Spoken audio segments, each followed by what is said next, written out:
Der pazifische Feuerring. Hier pulsiert der Planet, schafft und zerstört. Eine Reise durch Zeit und Tiefe. Staffel 2. Der Atem der Erde.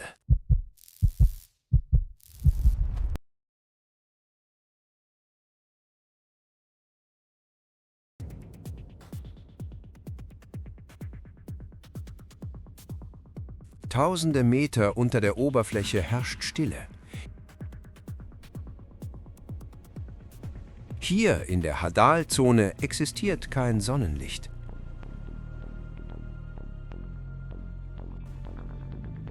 Der Druck beträgt 1000 Bar, ein Ort absoluter Dunkelheit.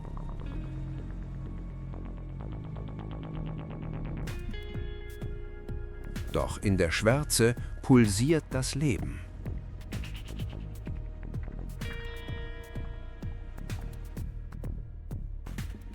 Biolumineszenz, das einzige Licht in der Tiefe.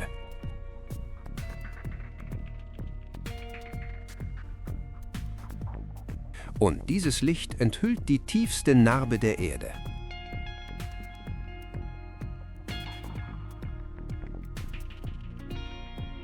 Wo das Sonnenlicht stirbt, beginnt das eigentliche Leuchten des Lebens. Kreaturen der Finsternis, wie dieser Vampir-Tintenfisch, sind hier die Herrscher.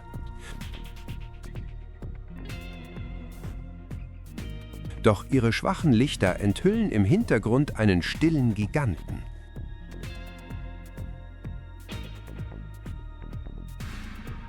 Eine vertikale Wand aus reinem Basalt, scharfkantig, unbarmherzig. Das ist die Westflanke der pazifischen Platte, die hier in die Tiefe stürzt.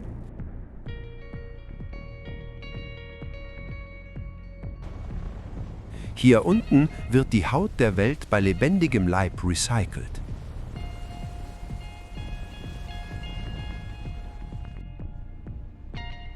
Eine Narbe, die den gesamten Planeten umspannt.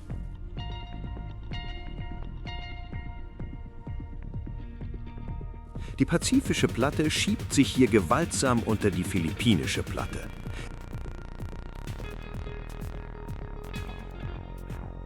Es ist kein sanftes Gleiten, es ist ein brutaler, mahlender Kampf.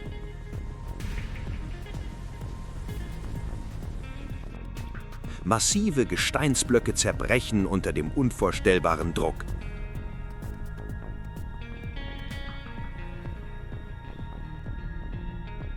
Das ist Subduktion, die Vernichtung von Materie in der Tiefe.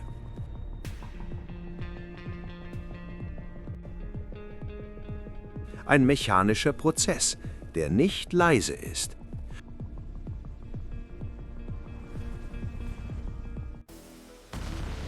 Doch die Gewalt bleibt nicht in der Tiefe, sie bricht hervor.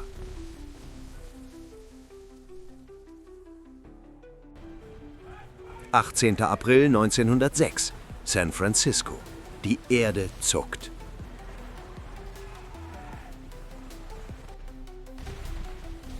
Eine Stadt fällt in sich zusammen.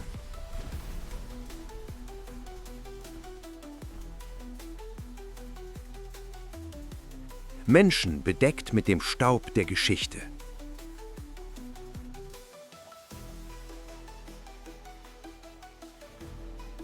Mitten in diesem Inferno Alexander Livingston.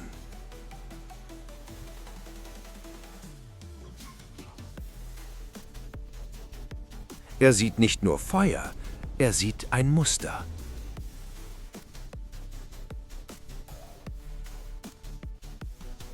Er nennt es den Ring of Fire.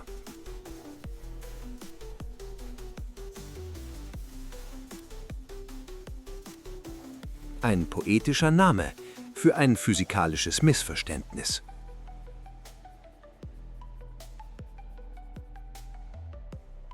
Doch Livingston ahnte nicht, dass das Feuer nur das Symptom war.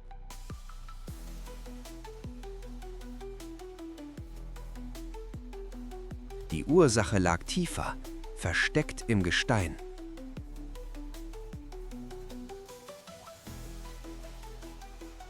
48 Jahre später. Ein Kellerraum in Pasadena, Kalifornien.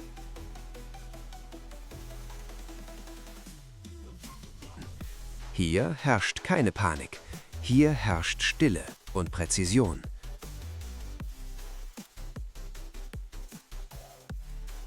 Hubu Benioff, der Mann, der in die Erde hineinhüllte.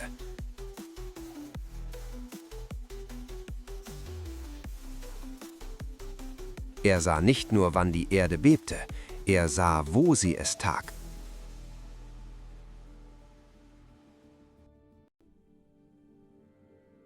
Pasadena, 1950.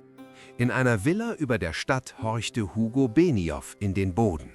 Er suchte einen Ort der absoluten Stille, fernab vom Lärm der Welt.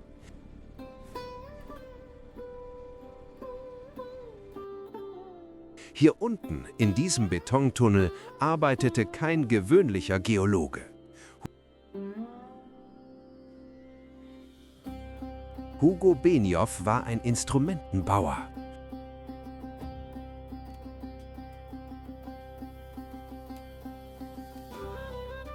Ein Musiker der Erde.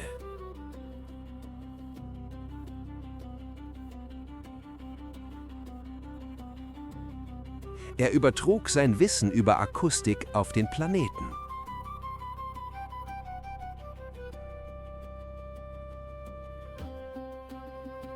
Seine Instrumente waren keine simplen Maschinen.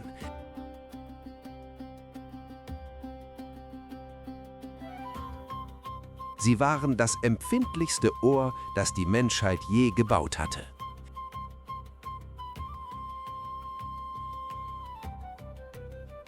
Er wartete nicht auf das Chaos an der Oberfläche.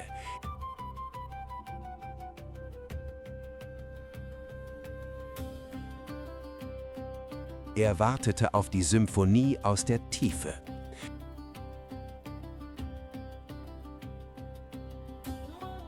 Das Herzstück war dieser graue Zylinder, der variable Reluktanzseismograph.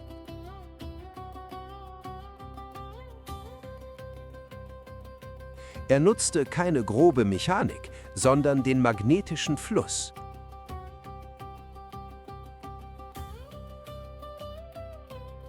Benioff bediente ihn nicht wie eine Maschine.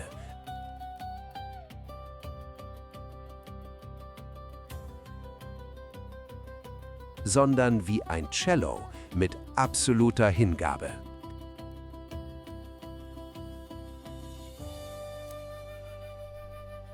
Jede Erschütterung des Bodens veränderte den Abstand im Inneren um Millionstel Millimeter. Und dieser winzige Abstand wurde zu Strom.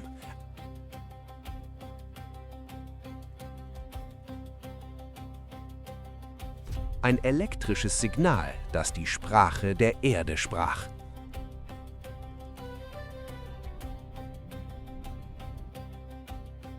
Für Benioff waren diese Zacken keine bloßen Daten.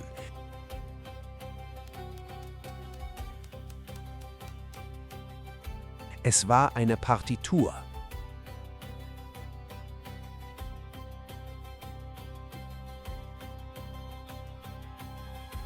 Und er begann, die Melodie der Tiefe zu verstehen.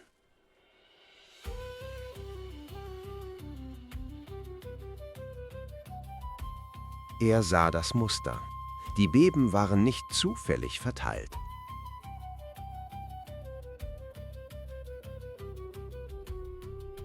Sie waren die Fußabdrücke einer unsichtbaren Kraft.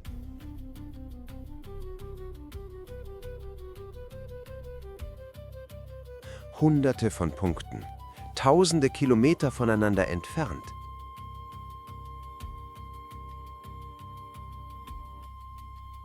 Doch im Raum formten sie eine klare Geometrie.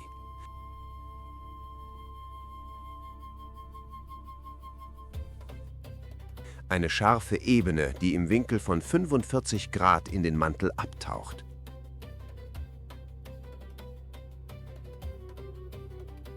Das war kein Chaos, das war der Schattenrest der abtauchenden Platte.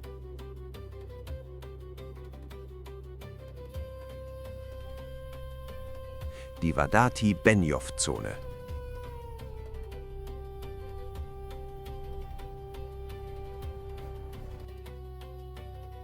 Der Beweis, dass der Boden unter unseren Füßen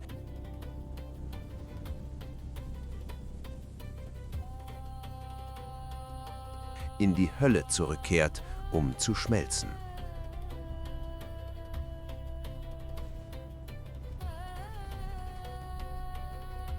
Und was schmilzt, will nach oben.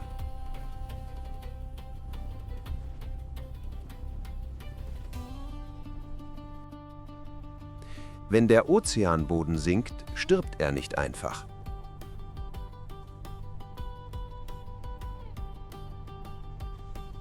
Er nimmt einen blinden Passagier mit in die Tiefe: Wasser.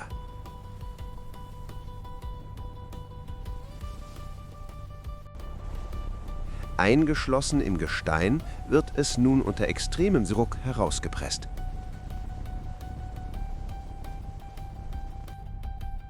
Dieses Wasser ist der Auslöser. Es senkt den Schmelzpunkt des Mantels.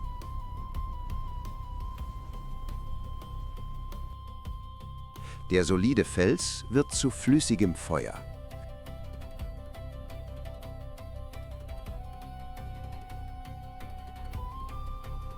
Und was flüssig ist, wird leichter als seine Umgebung.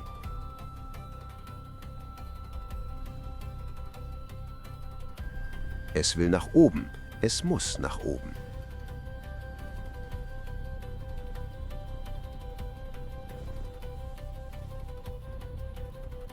Es brennt sich einen Weg durch die Kruste.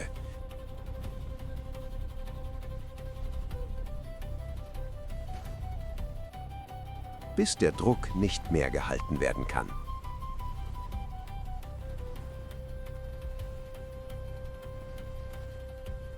Das ist der Mechanismus, die Geburt eines Vulkans.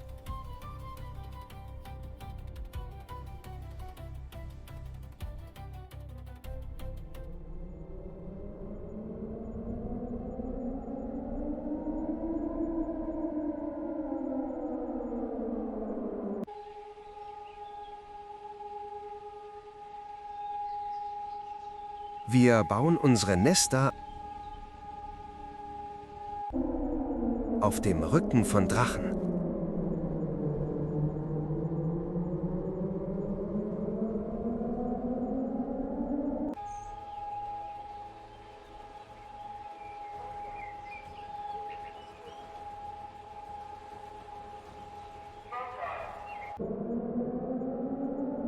»25 Millionen Menschen.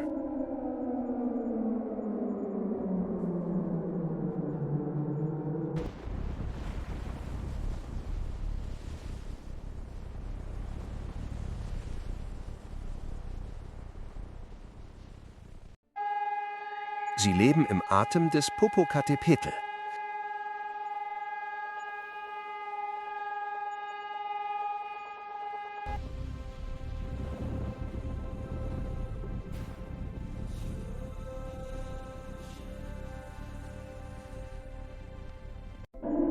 Ein Tanz auf dem Vulkan.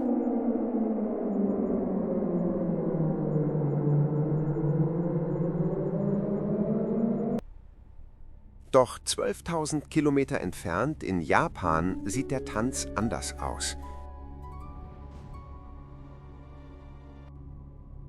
Kagoshima, eine moderne Metropole direkt im Schatten eines Monsters. Der Sakurajima. Er schläft nicht. Er raucht seit 1955 fast täglich. Für Fremde ist dieser Anblick ein Grund zur Flucht.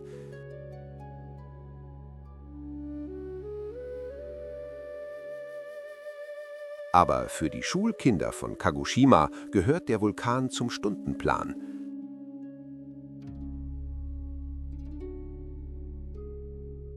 Sie tragen keine Helme wegen des Verkehrs, sondern wegen Steinschlag aus dem Himmel.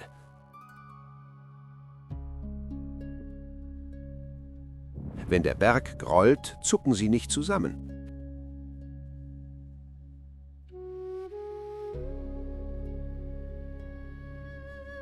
Asche ist hier kein Katastrophenfall, sie ist Wetter.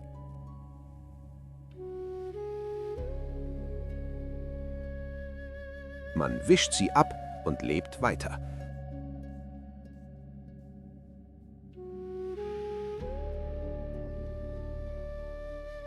Eine beunruhigende Routine am Rande des Abgrunds.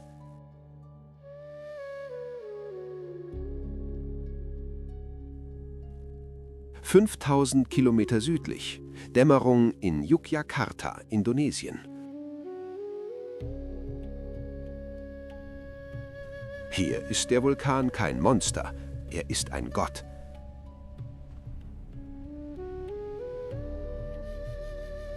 Die Menschen leben nicht am Fuß des Berges, sie leben auf seinem Schoß.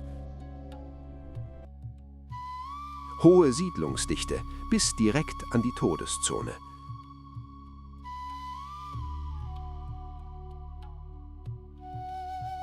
Er gibt fruchtbaren Boden, er nimmt Leben.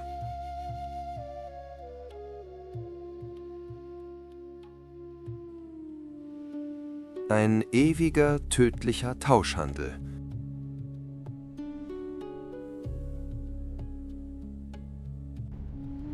Wenn der Vedus Gamble kommt, die Glutwolke,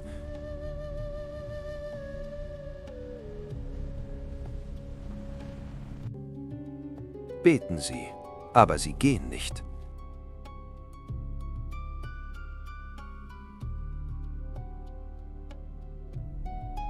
Denn ohne den Berg gäbe es hier kein Leben.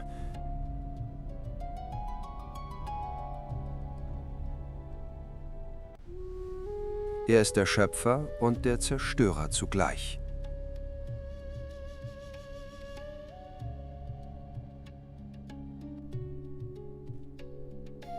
Ein letzter Sprung über den Ozean in den pazifischen Nordwesten der USA. Hier, in den Vororten von Seattle, scheint der Frieden zu herrschen.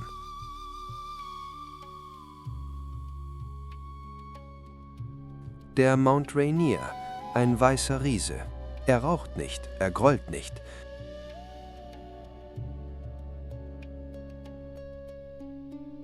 Er ist eine Postkarte, doch das ist die gefährlichste Täuschung des Rings. Geologen fürchten ihn mehr als jeden anderen. Nicht wegen dem Feuer, sondern wegen dem Eis. Wenn er erwacht, schmilzt die Kappe. Eine Wand aus Schlamm würde diese Täler begraben. Zehntausende leben auf den Gräbern vergangener Katastrophen, ohne es zu wissen.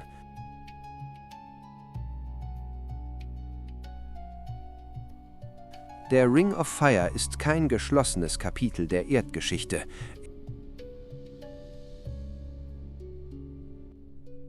Er schläft nicht, er wartet.